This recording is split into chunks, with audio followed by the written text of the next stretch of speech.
This is my production vlog series.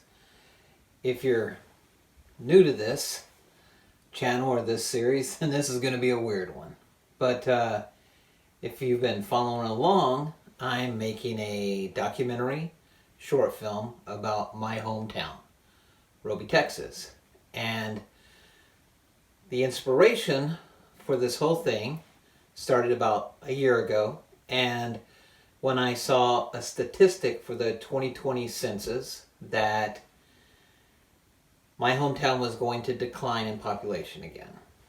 And I had this feeling that I needed to try and document the stories of my hometown before it was gone. That's what started this whole thing going. And I started recording these production vlogs along the way. From day one all the way up to whatever it is now. So, for the record, if you're watching these in a row, I think I'm up to day 30 or 31.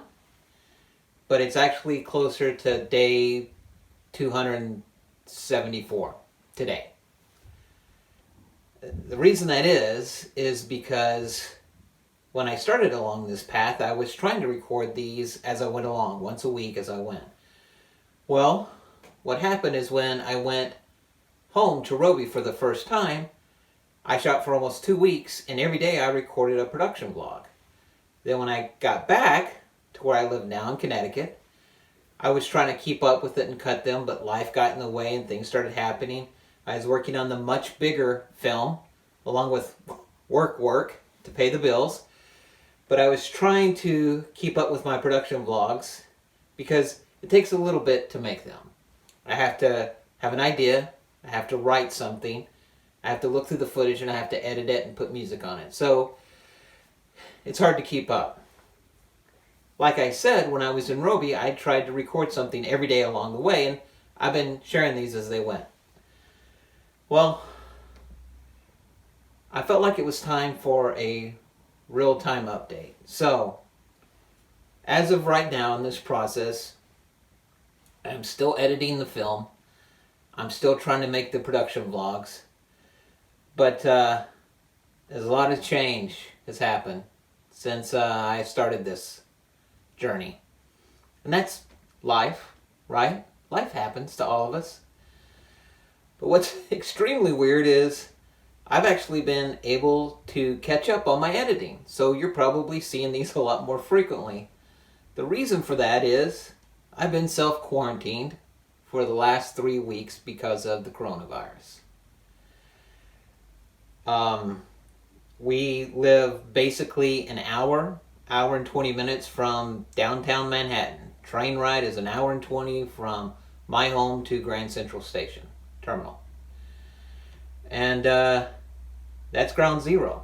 There's a lot going on there. There is a lot of people being infected, and it's spreading very, very rapidly. And it's changing everything in my life.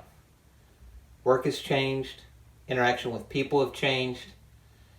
It's hard not to sit there and watch the news for 12 hours a day. But at some point you've got to disengage, which is kind of where I am today and the reason I'm doing this vlog out of order. You see, I'm editing and I'm working on all of this, and it's becoming surreal.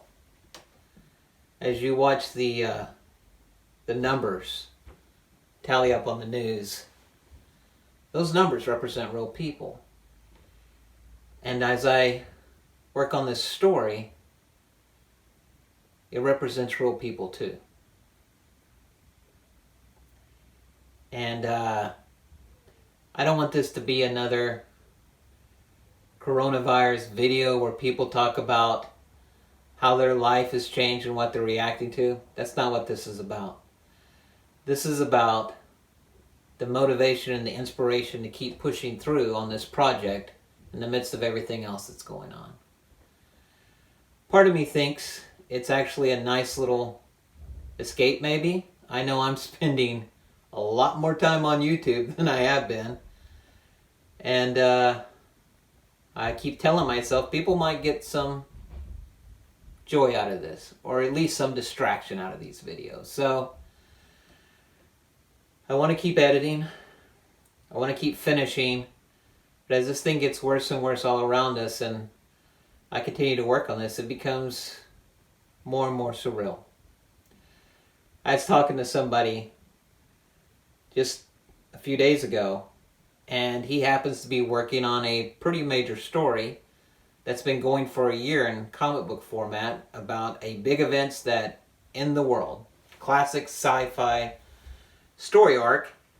And he's still trying to finish his story. And I'm asking him, I said, how are you doing this? How are you getting in the right headspace to be creative and tell a story about life and death when life and death is rapidly happening all around us? And he said,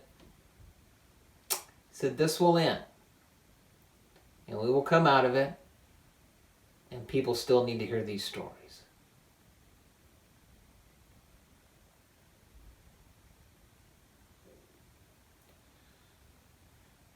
So this is my story.